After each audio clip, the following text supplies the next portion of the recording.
This is Stella with a short sequence for the stomach and spleen.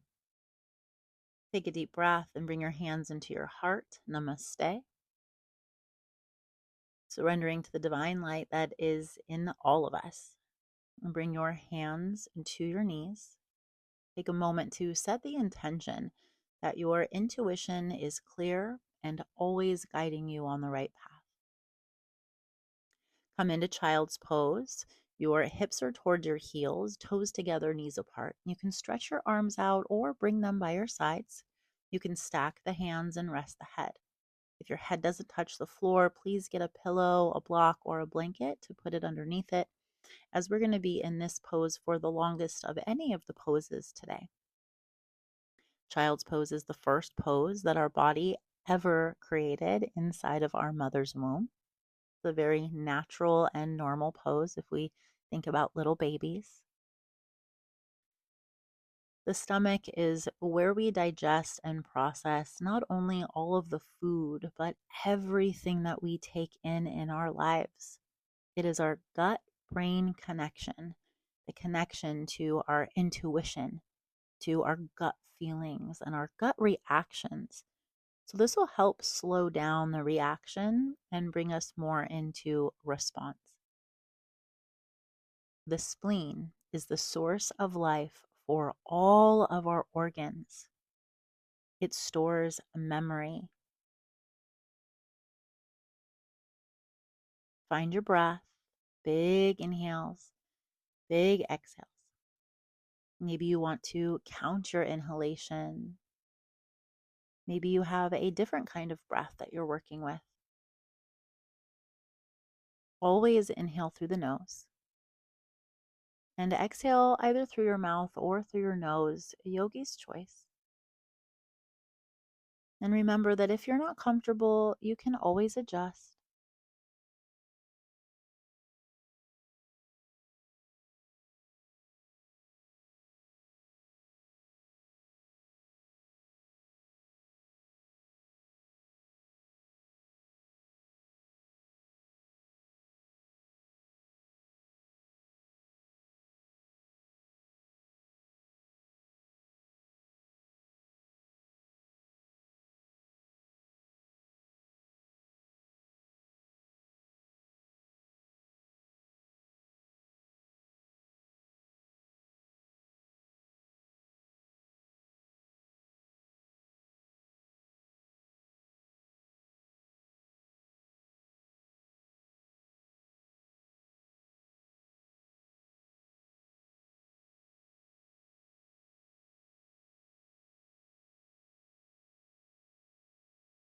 Extend the arms over the head if they are not there already. And take a big stretch and a big breath. Inhale and exhale. And then bring the hands underneath the shoulders. Inhale and push yourself up onto all fours. Wiggle side to side. Maybe doing some cats and cows, just rolling the shoulders around, rolling the hips around a little bit, getting some energy free in your belly. Then we're going to come to Sphinx, laying down on the belly. The elbows come underneath the shoulders with the forearms on the floor. The collarbones are bright. I like to turn my head side to side so I make sure that there's no tension in the head, neck, or shoulders, especially in the back of the neck. You can keep your hands flat on the floor, and if that's not comfortable, feel free to walk your hands out a little bit or the elbows out a little bit. I like to bring my hands into a prayer position, really pushing into those forearms. Again, with the collarbones bright, the belly button is lifted, and the booty is turned on about 50%. Like a sphinx, we sit on top of the pyramid. We are open. This activates the spleen and it activates the process of digestion.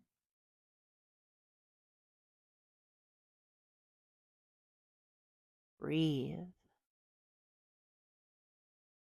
I like to inhale through my nose, rest the tongue on the roof of my mouth, and exhale through the nose, with the jaw soft and the lips slightly open. I like to count on the inhale to 4, pause the breath, exhale for 4, and pause the breath. But you can do whatever breath feels best for you.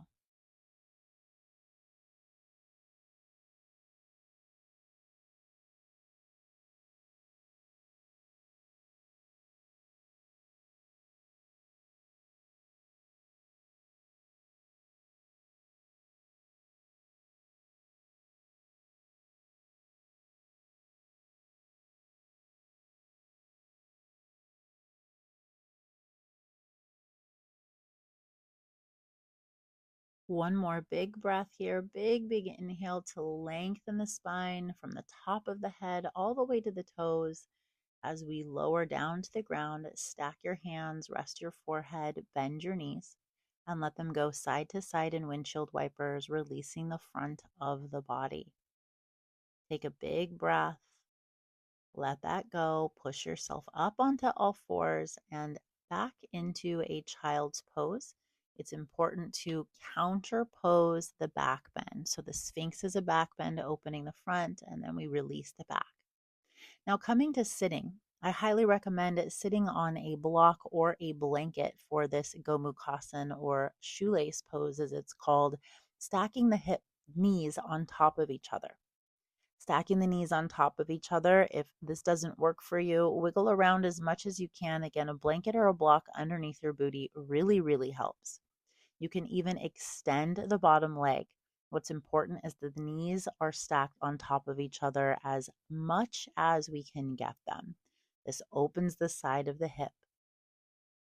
Then sit up tall and breathe up and down the spine. Rolling your shoulders around or doing a little shimmy sometimes helps the hips relax. Again, focus on your breath.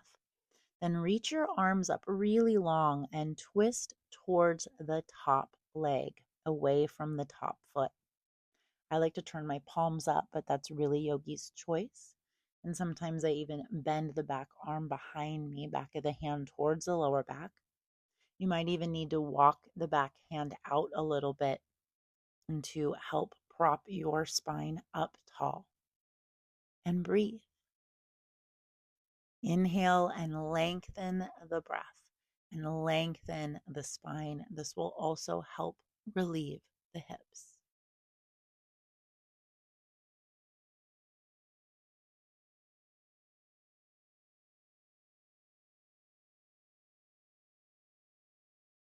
One more big breath here. Big inhale to lengthen. Exhale to soften. Then gently inhale to lengthen. And we will exhale to release. Ooh.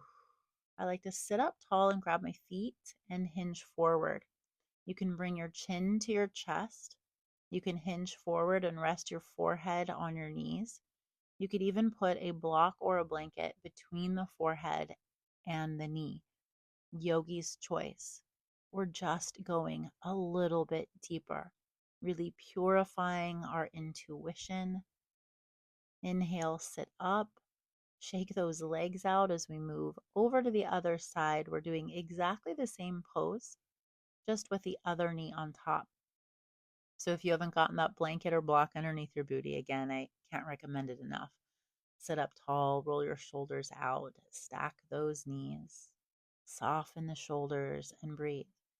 Sometimes I even rub my knee or rub my leg and tell them it's doing a really good job holding me up today.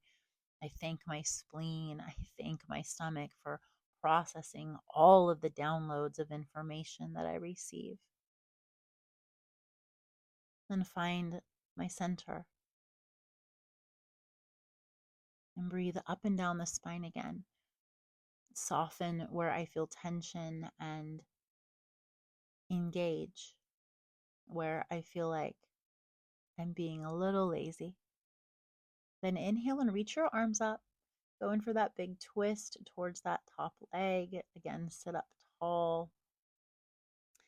Any arm position that you would like, again, with the palm open so that it's anatomically correct with the chest. Maybe you want to bend the elbow. Maybe you wrap and just take a hold and hang on to your knee.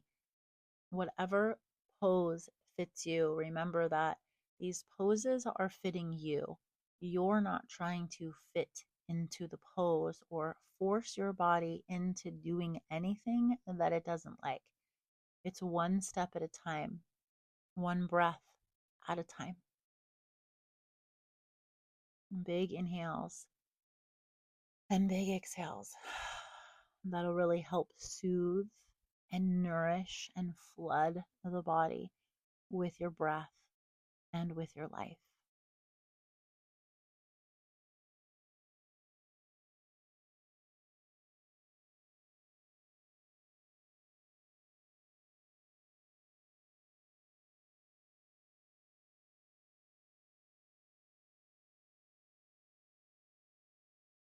One more really long, big inhale into the belly, creating space in the spine.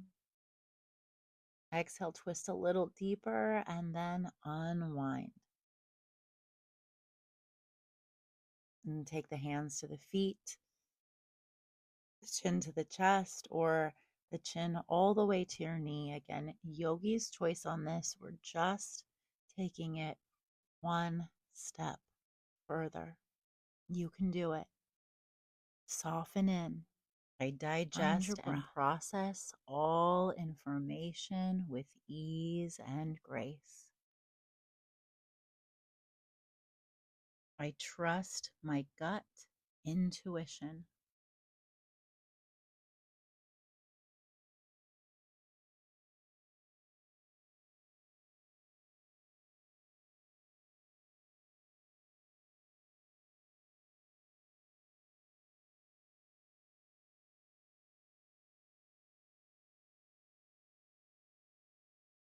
And one more big breath here, big inhale.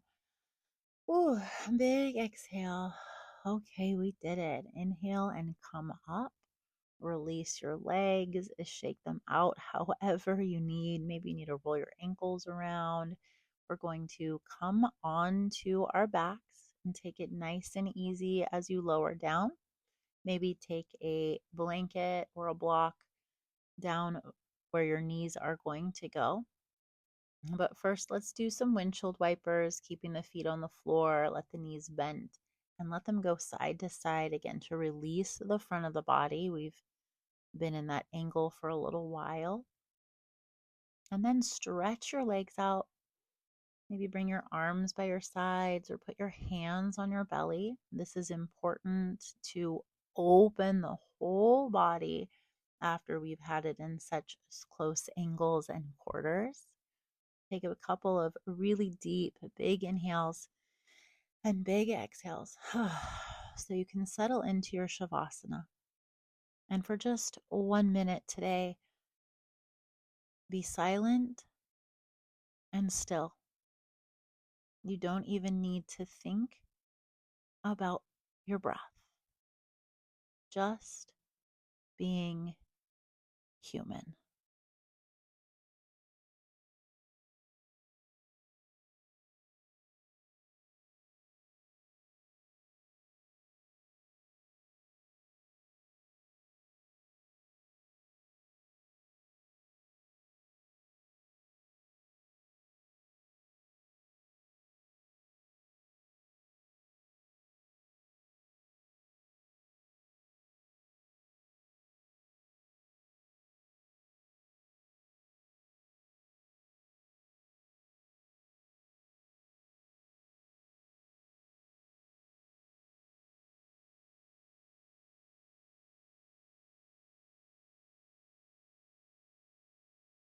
And take a long drink of breath, a big inhale as you reach your arms up over your head.